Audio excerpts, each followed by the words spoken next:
Nico always knew that music was his salvation. Ever since he was little, when life got difficult, he found comfort in the notes that came from his guitar. At 22, he had already experienced more pain than many experience in a lifetime.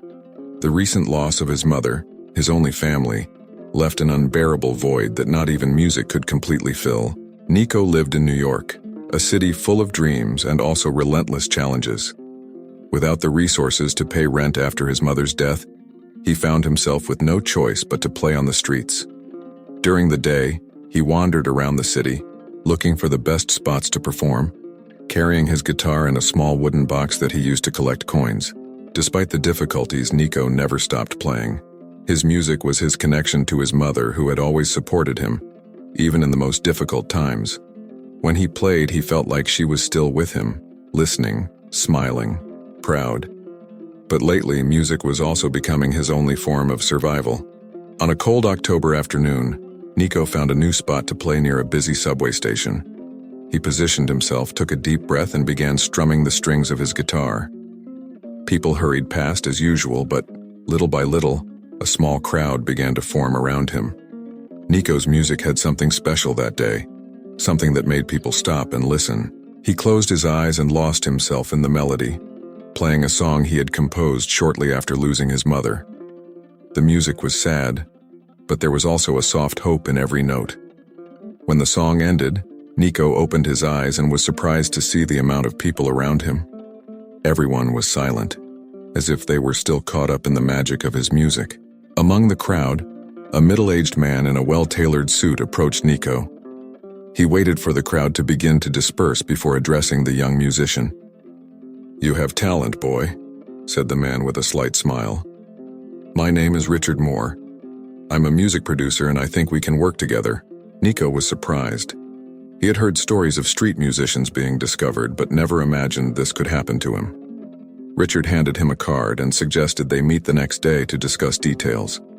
That night, lying in his small guest house room, Nico couldn't stop thinking about the offer. He wondered if it was a scam or if he really had the chance to transform his life. Either way, he knew he had to try. The next morning, Nico met Richard at a cafe near Central Park. Richard explained that he was looking for new talent for a special project and that he saw potential in Nico. The proposal was tempting: recording an album, a small tour, and the chance to establish himself as a professional musician. However, there was one detail that made Nico hesitate. Richard wanted him to change his musical style, making it more commercial, easier to sell. Nico knew that the music playing in the streets was an authentic expression of his pain and his journey, and he wasn't sure he wanted to sacrifice that for fame. With the proposal in hand, Nico found himself at a crossroads. What should I do? Abandoning the authenticity of his music to gain recognition, or staying true to himself, even if it meant staying on the street? In the days that followed, Nico couldn't stop thinking about Richard's offer. He would return to his usual spot on the street, play his music, and the coins would keep falling into the little wooden box. But his mind was elsewhere. The temptation to accept the proposal and change his life was great, but the idea of losing his authenticity bothered him deeply. One night after a long music session, Nico met up with a friend, an old saxophonist named Earl, who also played on the streets. Earl was a mentor of sorts to Nico, always offering sage advice and a realistic perspective on life as a busker. "So what are you going to do, boy?" asked Earl as they shared a cheap coffee in a small diner that stayed open late. Nico sighed, looking at his coffee cup. "I don't know, Earl. It seems like it would be the chance of a lifetime, but I feel like I would have to sacrifice what music really means to me." Earl smirked, his expression filled with experience and understanding. "Listen, Nico. Music has to come from the heart.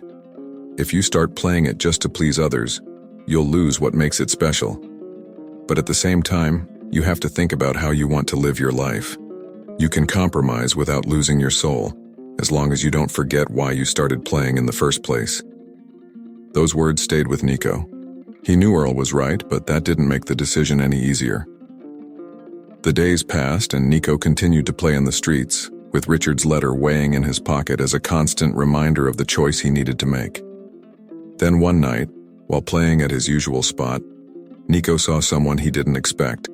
A woman with eyes swollen from crying and a familiar expression of pain approached him. She seemed lost, and when Nico started to play one of her most melancholy songs, she stopped as if each note was speaking directly to her soul.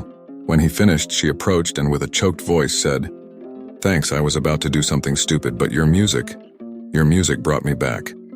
I remembered something my mother always told me and I just wanted to say thank you." Nico was surprised and touched. He had never thought his music could have this kind of impact. That woman, unknown and desperate, found a little peace in his notes, and it made him realize something important. His music wasn't just about him, but also about everyone who needed to hear it. At that moment, Nico made a decision. The next day, he called Richard and set up a meeting. They met in an office in Midtown Manhattan, overlooking the busy streets below. Richard greeted him with a confident smile. "I'm glad you decided to accept the offer, Nico. We can do great things together." But Nico had something else in mind. "Richard, I'm grateful for the opportunity, but I can't change who I am or the music I make. If we're going to work together, you need to understand that my music comes from the heart, from my experiences. I want this chance, but not at the cost of losing my essence." Richard looked at Nico, surprised. He wasn't used to hearing this from young musicians desperate for a chance. There was a long silence, and then Richard sighed, shaking his head. "You have courage, boy, and you know I respect that. But doing it your way will be more difficult, much more difficult. Are you prepared for this?" Nico knew this was the right choice. He knew the path would be arduous, but he also knew he could not betray himself or his mother's memory. With a firm nod, he replied, "I'm ready." And so Nico and Richard started working together. The process was full of challenges. Richard tried several times to convince him to compromise certain aspects of his songs, but Nico remained firm. They spent hours discussing, experimenting, and often seemed to be in opposite directions. However, Nico felt like he was doing what was right. During this time, Nico continued to play on the streets. He knew that even if he achieved success, he didn't want to lose touch with the people his music really mattered to. And whenever he felt discouraged, he remembered the woman he had helped, and how her music had a power he never imagined. As the album took shape, Nico realized his journey was just beginning. He was on his way to discovering more about himself, about what really mattered, and about the price of success. Nico's album was finally ready. He and Richard worked tirelessly, and although there were many tense moments, the end result was something they were both proud of. The songs maintained Nico's authenticity, with deep lyrics and melodies that reflected his experiences and emotions. Even so, Richard managed to add a touch of production that made the sound more polished, without compromising the essence of the songs. The album was released modestly, without the fanfare that usually accompanies new artists. Nico knew the path to success would be slow and gradual, but he was pleased he had maintained his integrity. He continued playing on the streets, even though the album was available online and in some independent record stores. However, things began to change unexpectedly. One of the songs on the album, titled "Shadow and Light," began to gain attention on social media.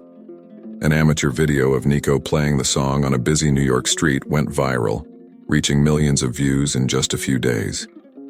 Suddenly, people wanted to know more about the young street musician with a voice that seemed to carry all the pain and hope in the world.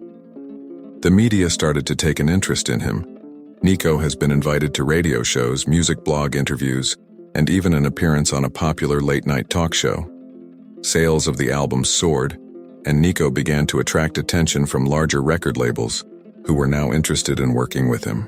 But with this new wave of success also came new challenges. Major record labels offered contracts that promised fame and fortune, but on the condition that Nico change his style to something more commercial. It was as if he was back at the beginning, faced with the same pressures, only now on a much larger scale. Richard, who always believed in Nico's talent, also began to feel the weight of the situation. He knew Nico was being tempted by promises that could change his life forever. In a candid conversation, Richard said, "Nico, you need to decide what you want. The offers that are coming out are big, but you know what that means. It will be difficult to continue on the path we have chosen. These people want to shape you, make your music something that sells more, but maybe doesn't represent who you really are. Nico listened, aware that this decision could define the rest of his career, and perhaps his life. He knew that if he took the easy path, he could achieve success quickly, but at what cost? Doubt gnawed at him inside. Then something happened that changed everything. Nico was returning home after an interview when he was approached by an unknown man. He had a dark expression and looked troubled. The man began talking, quickly and confusedly, about how Nico's music had saved his life. He was about to commit a desperate act when, upon hearing shadow and light, something inside him changed. The man told how music gave him strength to seek help, to fight another day. Those words hit Nico like a bolt of lightning. He remembered the true power of his music. It wasn't just entertainment. It was something that touched people in deep, meaningful ways. This was not something he could put up for sale or compromise. Nico realized that his music had a greater purpose. He had begun this journey seeking healing for himself, but along the way, he discovered that his music could heal others as well. With that in mind, he made his decision. The next morning, Nico made a public statement, turning down all major record label offers that demanded he change his style. He announced that he would continue making music the way he believed in, maintaining his authenticity and connection with the people who truly mattered. The decision shocked many in the music world. Some considered him naive, while others applauded him for his courage. But for Nico, there was a deep peace in knowing he was on the right path. However, this choice also brought unexpected consequences. The record companies he rejected began to undermine his career, using their influence to block opportunities, gigs, and interviews. It seemed that, by refusing to conform, Nico had made powerful enemies. Things started to get difficult again, and he found himself fighting forces greater than he imagined. But Nico was prepared for this battle. He knew that no matter what happened, he had made the right choice for himself and his music. And it was then, when everything seemed to be falling apart, that something completely unexpected happened. Something that would change his life forever. With the decision to stay true to his music, Nico felt reinvigorated, but he also knew he was entering an even more challenging phase. The consequences of his choice soon became evident.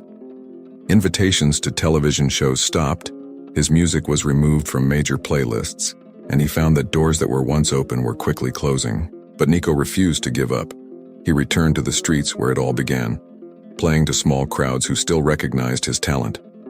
For him, playing on the street was not a step back, but a return to his essence. The people who stopped to listen to him were the ones who truly connected with his music, and that motivated him to keep going. While playing on a cold night in central New York, a young woman approached him. She had a camera hanging around her neck and a determined look in her eyes.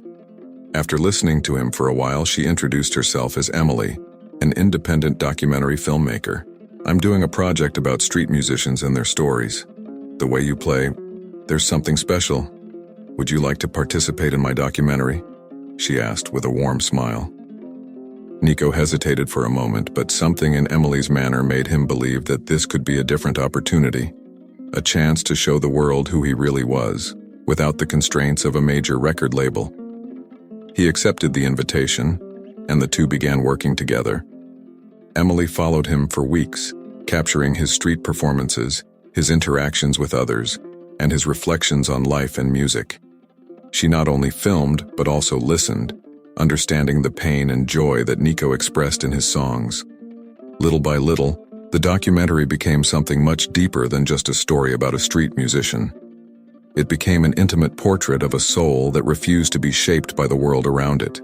As the project progressed, Emily and Nico grew closer. They shared similar views on authenticity and the importance of staying true to oneself. Emily, with her keen eye and artistic sensitivity, helped Nico realize that his fight was not in vain. Even when it seemed like the world was against him, there were people who still believed in his message. The documentary was released at small film festivals where it began to gain attention. Nico's story touched many viewers, and word of mouth began to spread. Within weeks, the film was chosen to be shown at a major independent film festival, where it received critical acclaim. People began to see Nico not just as a musician but as a symbol of resistance and integrity. With the success of the documentary, Nico began to attract a new wave of fans. People who identified with his struggle, who saw in him someone who was willing to sacrifice everything for his art. And it was this new base of support that led him to a bold idea. Nico decided to organize an outdoor concert, a celebration of his music, his journey, and all those who, like him, struggled to stay true to themselves. He and Emily began planning the event, which would be held in a New York park, open to the public and free, so everyone could participate. On the day of the concert, Nico was nervous. He didn't know how many people would show up, especially with so many forces working against him. But when he walked onto the makeshift stage and looked out at the crowd, his heart nearly stopped. There were hundreds, maybe thousands of people gathered there, all waiting to hear him. Nico took a deep breath and started playing. The music flowed from his hands as if it were part of him, each note charged with emotion and truth. The crowd was silent, attentive to every sound, every word. And as he played, Nico felt a deep connection with everyone there. It was as if, for a moment, everyone shared the same feeling, the same struggle, the same desire to be something more than what the world expected of them. When the last note sounded, the silence was broken by a wave of applause and shouts of approval. Nico felt a wave of emotions wash over him: gratitude, joy, accomplishment. He had succeeded. Not in the traditional way, not in the easiest ways, but in a way that meant everything to him. But as Nico smiled and thanked the crowd, something unexpected happened. Among the people, he saw a familiar figure, the man who, months ago, had said his music saved his life. The man approached the stage with an expression that mixed gratitude and urgency. He held a letter in his hand. "Nico," he shouted, standing out in the crowd, "this is for you. You need to see this." Nico got off the stage and picked up the letter. When he opened it and began to read, his face changed. The content of the letter was something he never expected, something that could change his life once again, but in a completely different way. As Nico read the letter, the words seemed to dance before his eyes. The crowd around him continued to applaud and celebrate the show, but for him, the world seemed to have stopped. The letter was from a lawyer representing a music industry mogul, someone Nico had never met or even heard of. The content was direct and shocking. Nico had an unknown relationship with this tycoon, a man who, according to the letter, was his biological father. Nico's hands shook as he read the letter once again, trying to process the revelation. He always believed that his father abandoned his mother before he was born and never knew of her existence. And now this man, who had built an empire in music, was offering a chance to find himself with promises of redemption and possibly a place at the top of the industry he so criticized. Emily noticed the change in Nico's expression and approached, worried. "What happened?" she asked, seeing the shock on his face. Nico handed her the letter, unable to articulate what he was feeling. Emily read quickly, her own expression turning into a mixture of surprise and caution. Is this serious?" she asked, almost breathless.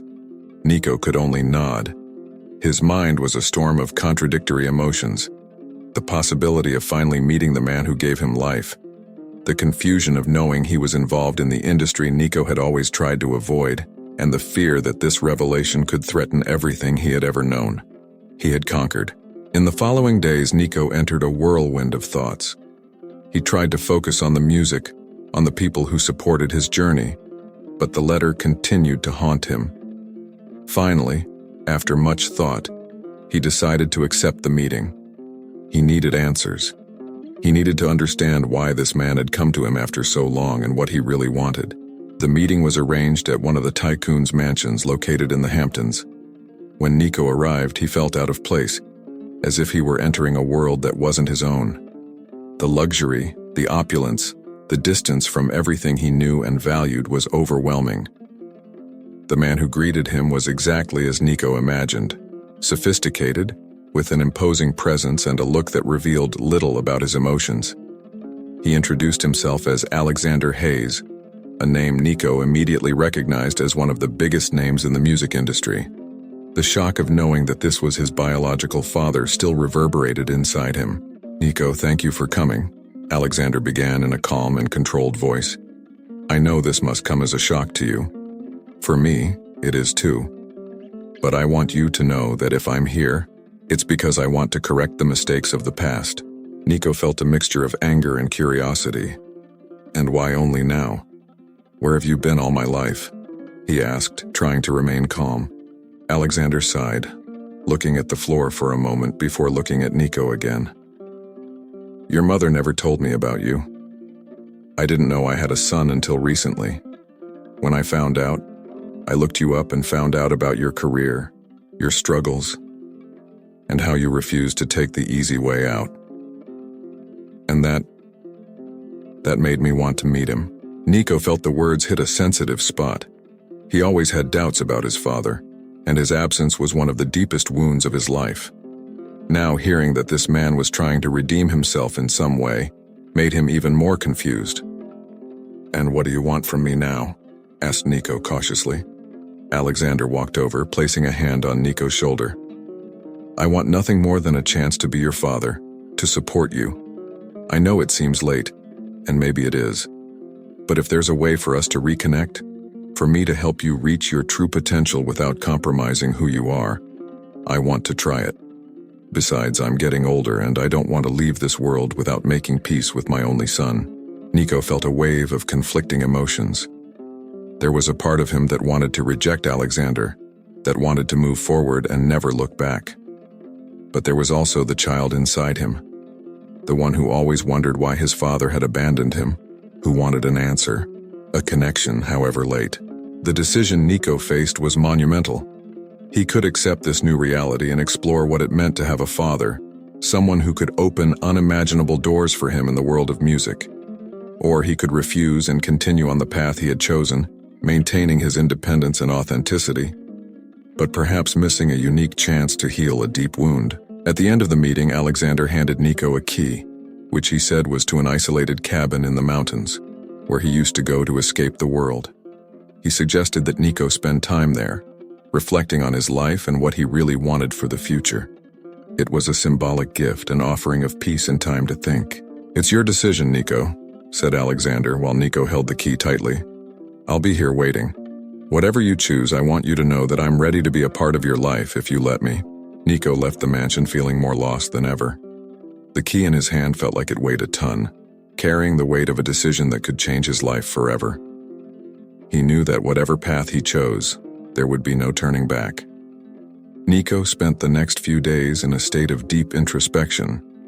The letter, the revelation about his biological father, and Alexander's offer left him in an emotional maelstrom. He needed clarity, a place where he could think without the distractions of the city and the whirlwind his life had become. It was then that he decided to use the key that Alexander gave him. He took a bus to the mountains, taking only his guitar and a few belongings with him. When he arrived at the cabin, he was surprised by the simplicity of the place. It was small, made of rustic wood, with a fireplace in the center of the room and a large window that overlooked a stunning view of the mountains. There, surrounded by nature and silence, Nico began to reflect on everything that had happened. The days at the cabin were marked by long, solitary walks, nights spent next to the fireplace, and above all, music. Nico spent hours playing his guitar, letting his thoughts and emotions flow into each note. He composed new songs, some of them dark, reflecting his confusion and pain, while others brought a lightness and hope he hadn't felt in a long time. While there, Nico began to understand something important about himself and his journey. He realized that all his life he had always been searching for something, for approval, for love, for a sense of belonging. His music, however authentic, often reflected this search. But now, isolated and with no one to please, he started playing for himself, to connect with what really mattered. One particularly cold night, while looking out the window at the stars, Nico had an epiphany. He realized he didn't have to choose between his integrity and his father's love. He could have both, but only if he stayed true to himself. Alexander could be part of his life, but not as a figure who would dictate the course of his career or his music. If he was going to accept it, it would have to be on his own terms. With this clarity, Nico decided to return to New York. He knew he had to close this chapter of his life and move on in a way that made sense to him. Upon returning, the first thing he did was look for Alexander. They met in a small cafe, away from the prying eyes of the media. "I thought a lot about what you said," Nico began with a calm and firm tone, "and I think I'm ready to get to know you better, to understand where I'm coming from.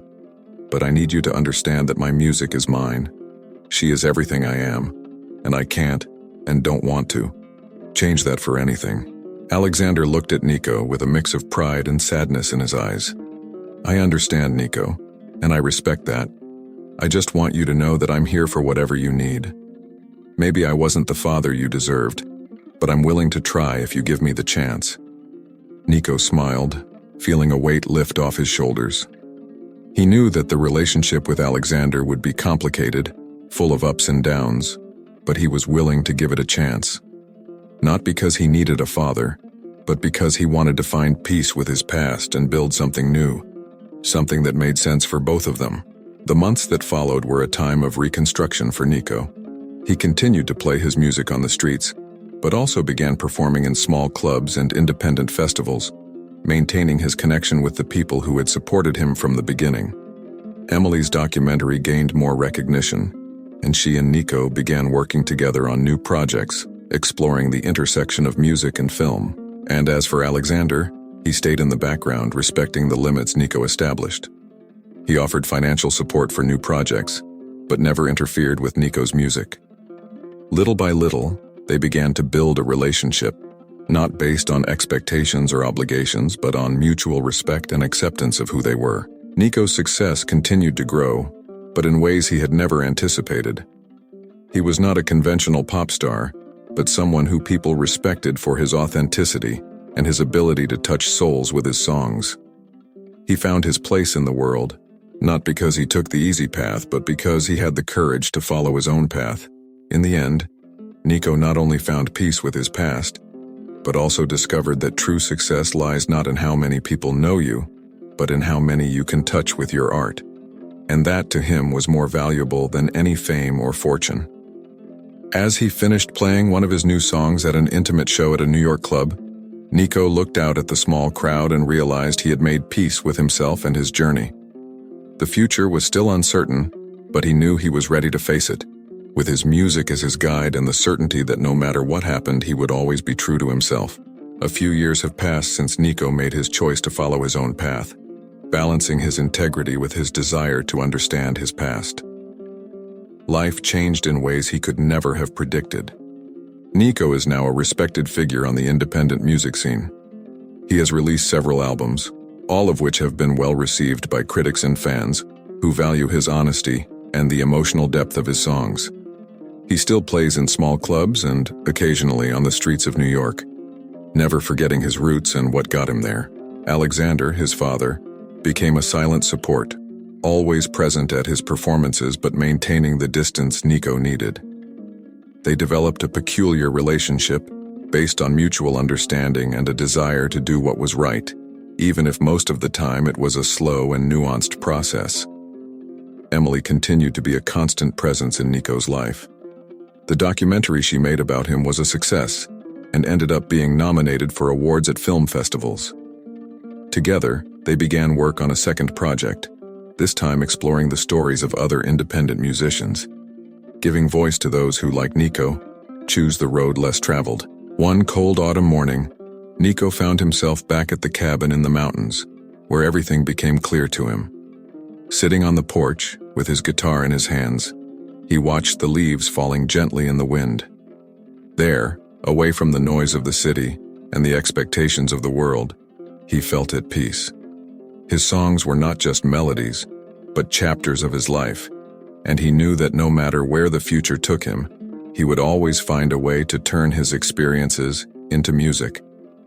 With a calm smile on his face, he began to play a new melody. She was soft and hopeful, reflecting the man he had become, someone who had overcome adversity, made peace with his past, and found his place in the world, not by following other people's rules, but by creating his own. And as the music echoed through the mountains, Nico knew he was exactly where he was supposed to be.